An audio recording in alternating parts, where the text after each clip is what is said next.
Le dialogue, il est voulu par le gouvernement sur l'épineuse question des retraites. Quand allez-vous rencontrer Éric Woerth, puisqu'il va faire un tour d'horizon avec les partis politiques ?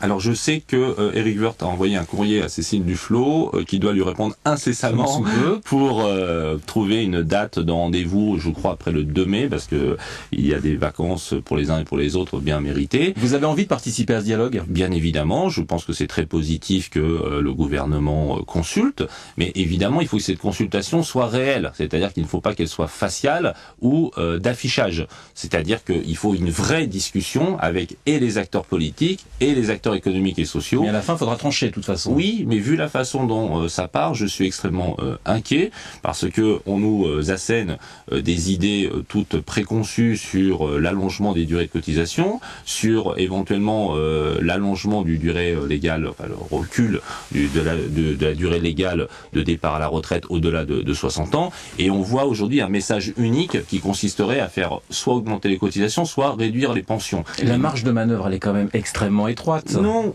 parce que la marge de manœuvre, elle est étroite à partir du moment où on est dans cette pensée unique de j'augmente les cotisations, je réduis les pensions. On veut nous enfermer dans ce débat. Mais la réalité, non. Il y a de l'argent dans ce pays, il y a de l'argent sur les plus-values, il y a de l'argent sur les stock options, il y a de l'argent sur l'intéressement, il y a la possibilité d'arrêter l'exonération sur les heures supplémentaires, il y a la possibilité aussi de conditionnaliser les exonérations sur les cotisations sociales. Et sur l'âge, est-ce que vous pensez que dans les années à venir, on va travailler plus, Jean-Vincent Placé ?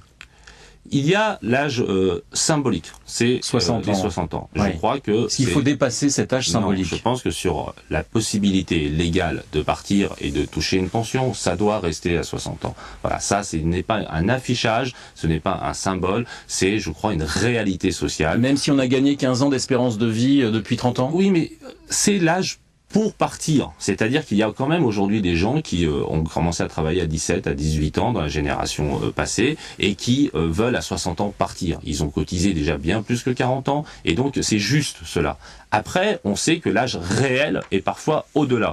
Et donc, il faut avoir une vision extrêmement équilibrée. Ça dépend aussi d'ailleurs des métiers, ça dépend des situations. Et il faut avoir une vision tout à la fois ferme sur les principes et tout à la fois souple dans l'application. Voilà le sens du message que nous voulons apporter dans le débat sur les retraites. Sur le dossier des retraites, justement, je vous propose d'écouter Hervé Mariton, député UMP de la Drôme. Il était sur Canal à 7h52.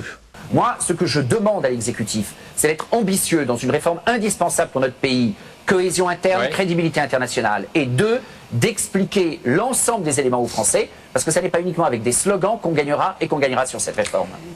Jean-Vincent Placé. Mais je vois que Monsieur Mariton est resté villepiniste dans le fond et dans la forme, donc très dynamique, très flamboyant. Oui, je crois que sur les deux éléments qu'il a indiqués, c'est tout à fait juste. Et ce gouvernement doit prendre à bras le corps et ne pas faire des réformes à minima, c'est clair. Mais Placé Mariton, même combat, c'est assez étonnant sur cette antenne. Mais non, parce que je crois qu'il y a d'un côté, il y a ceux qui veulent quand même changer le système. Je crois que Monsieur Mariton est un gaulliste social, et je crois que c'est le mot social qui aujourd'hui doit être important dans la démarche que nous avons sur la réforme des retraites. Jean-Vincent Placé, tout à l'heure vous avez parlé de Xynthia, et vous avez parlé de la prise de position de Cécile Duflot, qui a finalement dit que Jean-Louis Borloo avait raison. Dominique Voynet, qui fait aussi partie des Verts. Ça commence à faire beaucoup pour la même matinée. Voilà, Borloo, Mariton, je sais pas si vraiment je suis vraiment dans le bon axe. Dominique Voynet, elle, a critiqué l'extrême rigueur du gouvernement, donc elle a plutôt tort, Dominique Voynet, de s'attaquer ainsi à Jean-Louis Borloo sur ce dossier Xynthia. Moi, j'ai trouvé, pas tellement d'ailleurs l'intervention de Dominique Voynet, mais essentiellement celle de Ségolène Royal, qui, elle, de plus, est en responsabilité en tant que présidente de la région Poitou-Charentes, extrêmement choquante. Ségolène Royal a toujours tenu des propos... Elle remet en cause les zones noires. Écolo, oui, tout à fait, voilà. C'est-à-dire que le gouvernement critique les zones a noires, zoné pour faire en sorte qu'on ne puisse plus reconstruire dans les endroits très clairement inondables et inondés, et dont l'expérience a démontré qu'elles sont aujourd'hui dangereuses. Voilà, donc ça, au moins, c'est clair, c'est une position forte. qui évidemment va contre peut-être des intérêts locaux, et puis évidemment aussi contre certaines personnes qui se sont installées et dont je comprends les préoccupations au quotidien. En plus, moi, je prends mes vacances par là-bas vers Foura, et donc je connais quand même très bien le coin. Et c'est vrai qu'à un moment, il faut avoir le courage de dire les choses. Et Jean-Louis Borloo a eu le courage de dire les choses. Et je constate que Madame Royal, elle, parle beaucoup d'écologie. Et dès qu'il s'agit de sujets sérieux sur la taxe carbone, elle a essayé d'ailleurs de carboniser la taxe en critiquant très fortement avec des propos à court terme et démagogiques. Et là, j'ai l'impression aussi que même si moi aussi je comprends les difficultés de la population, elle a plutôt une vision à court terme plutôt qu'une vision globale de la problématique sur le terrain, avec une absence totale de vision écologiste dans les actes. Il y a beaucoup de paroles écolo chez Ségolène Royal, très peu dans les actes. Alors on va revenir un petit peu sur l'avenir des Verts. Est-ce que Daniel Cohn-Bendit vous agace, Jean-Vincent Placé? Non, il ne m'agace pas. J'ai sincèrement estime et respect pour Daniel Cohn-Bendit. Vous l'avez traité de Richelieu des écolos. Oui, je lui ai dit d'ailleurs que Richelieu n'était pas Mazarin, et si j'avais l'occasion de faire pour la France le 10e de ce qu'a fait Richelieu, j'en serais très fier. Et vous l'avez traité de Cantona des écolos, c'est ça, non? Oui. C'est un grand joueur, hein, cela étant. Exactement, c'est ce que j'ai dit à notre ami Daniel Cohn-Bendit qui aime le football.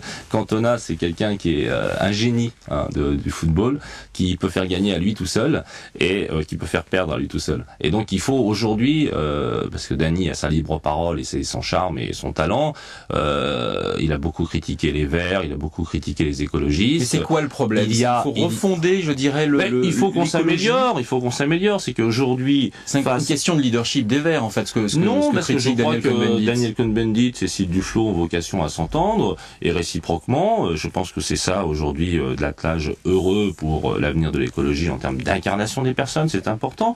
Mais je crois que l'enjeu aujourd'hui... Cécile Duflot, candidat en 2012, c'est ce que vous souhaitez, vous? On verra l'année prochaine. Moi, ce que je souhaite, c'est déjà un candidat à l'élection présidentielle, et c'est vrai que Daniel Cohn-Bendit, lui, ne le souhaite pas. Eva Joly, qui est très proche de Daniel Cohn-Bendit, a dit qu'elle pourrait éventuellement être candidate. Mais à ce moment-là, on pourrait se retrouver avec plusieurs candidats écologiques. Non, tous les talents sont les bienvenus. Daniel Cohn-Bendit, Eva Joly, Cécile Duflot, Nicolas Hulot, pourquoi pas? Moi, je suis pas dans les problèmes de personne.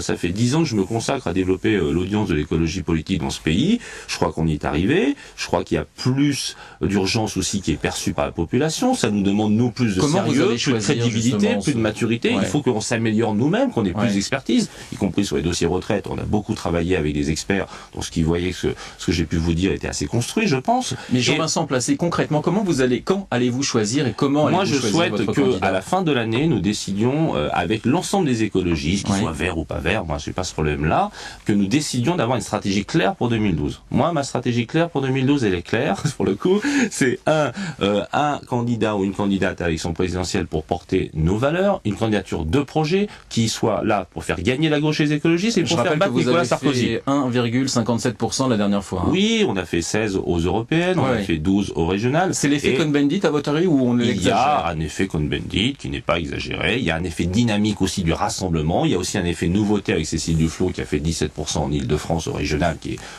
l'un des meilleurs scores écolo de France, de l'histoire d'ailleurs de l'écologie, ce n'est pas rien.